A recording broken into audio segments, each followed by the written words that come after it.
नमस्कार। हिंदी ज्ञान दर्पण की इस कक्षा में आपका हार्दिक स्वागत है। आज हम कक्षा 7 की वसंत पुस्तिका का दूसरा अध्याय दादी माँ पाठ का अध्यापन कार्य करेंगे।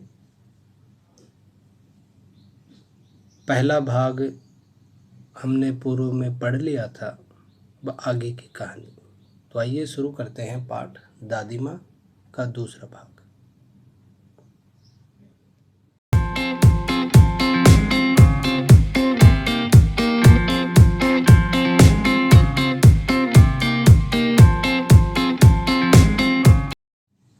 किशन भैया की शादी ठीक हुई। दादी माँ के उत्साह और आनंद का क्या कहना। दिन भर गायब रहती, सारा घर जैसे उन्होंने सर पर उठा लिया हो। पड़ोसिनी आती, बहुत बुलाने पर दादी माँ आती, कहती, बहन बुरा न मानना, कार परोजन का घर ठहरा, अर्थात विवाह का घर ठहरा। एक काम अपने हाथ से न करूं तो होने वाला नहीं है। जानने को यूँ सभी जानते थे कि दादी माँ कुछ करती नहीं, पर किसी काम में उनकी अनुपस्थिति वस्तुतः विलंब का कारण बन जाती थी। उन्हीं दिनों की बात है, एक दिन दोपहर को मैं घर लौटा। बाहरी निक्षार में दादी माँ किसी पर बिगड़ रही थी, अर्थात गुस्सा हो रही थी। देखा पास के कोने में दुबकी रामी की चाची खड़ी है, कि पास के कोने में रामी की चाची दुबकी हुई खड़ी है। सो न होगा धन्नो, रुपए मैं सोच के आज ही दे दे। तेरी आंख में तो शर्म है नहीं, मांगने के समय कैसी आई थी, पैरों पर नाक रगड़ती फिरी, किसी ने एक पाई भी न दी। अब लगी है आजकल करने, पर फसल में दूंगी, फसल में दूंगी। अब क्या तेरी खातिर दूसरी फसल कटेगी। कि दादी माँ जो थी वो रामी की चाची को डांट रही थी कि रामी की चाची पैसे लेके गई थी और वो कह रही थी कि मैं सूद की आज ही दे दे। सूद अर्थात ब्याज, कि ब्याज सहित मुझे मेरे पैसे आज ही दे दे।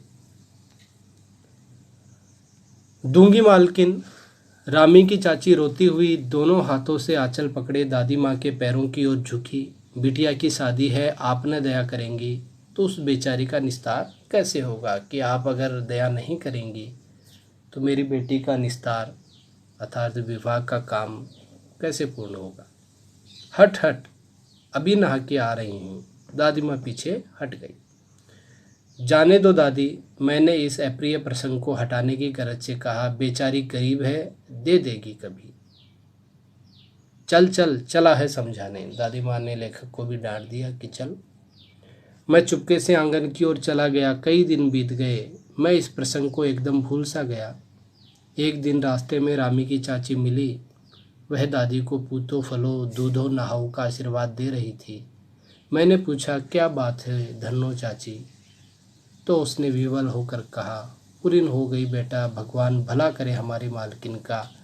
कल ही आई थी, पीछे का सभी रुपया छोड़ दिया, ऊपर से 10 रुपये का नोट देकर बोली, देखना धन्नो, जैसी तेरी बेटी वैसी मेरी। 10-5 के लिए हंसाई न हो, देवता है बेटा देवता। उस रोज तो बहुत डांट रही थी। मैंने पूछा, वह तो बड़े लोगों का काम है बाबू, रुपया देकर डांटे भी न तो लाभ क्या। मैं मन ही मन इस तर्क पर हंसता हुआ आगे बढ़ गया। किशन के विवाह के दिनों की बात है। विवाह के 4-5 रोज पहले से ही औरतें रात रात भर गीत गाती हैं। विवाह की रात को अभिनय भी होता है। यह प्राय एक कथा ही हुआ करता है। उसमें विवाह से लेकर पुत्रोक्ति तक के सभी दृश्य दिखाए जाते हैं। सभी पार्ट औरतें ही करती हैं। मैं बीमार होने के कारण बारात में न जा सका। मेरा भाई राघव दालान में सो रहा था। दालान अर्थात बरामदा। वह भी बारात जाने के बाद पहुंचा था। औरतों ने उस पर आपत्ति की थी। दादी माँ बिगड़ी। लड़के से क्या पर्दा, लड़के और ब्रह्मा का मन एक सा होता है। मुझे भी पास ही एक चारपाई पर चादर उड़ाकर दादी माँ ने चुपके से सुला दिया था। बड़ी हंसी आ रही थी। सोचा कहीं जोर से हंस दूं, भेद खुल जाए तो निकाल बाहर किया जाऊंगा, पर भाभी की बात पर हंसी रुक न सकी और भांडाफोड़ हो गया। देबू की माँ ने चादर खींच ली। कहो दादी, यह कौन सा बच्चा सोया है, बेचारा रोता है, शायद दूध तो पिला दूं। हाथापाई शुरू हुई। दादी की माँ बिगड़ी, लड़के से क्यों लगती है। सुबह रास्ते में देबू की माँ मिली। कल वाला बच्चा भाभी। मैं वहां से जोर से भागा और दादी माँ के पास जाकर खड़ा हुआ। वस्तुतः किसी प्रकार का अपराध हो जाने पर जब हम दादी माँ की छाया में खड़े हो जाते, अभयदान मिल जाता अर्थात सुरक्षित हो जाते। स्नेह और ममता की मूर्ति दादी माँ की आज एक एक बात आज कैसी कैसी मालूम होती है। परिस्थितियों का वात्या चक्र जीवन के सूखे पत्ते सा कैसे नाचता है, इसे दादी माँ खूब जानती थी। दादा की मृत्यु के बाद से ही वे बहुत उदास रहती।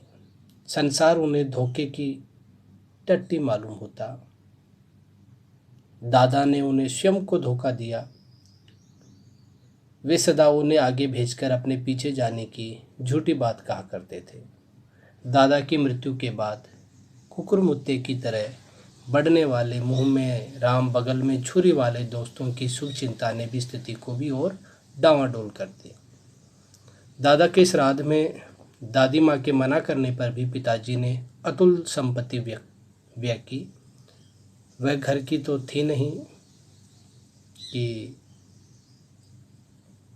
दादाजी की मृत्यु के ऊपर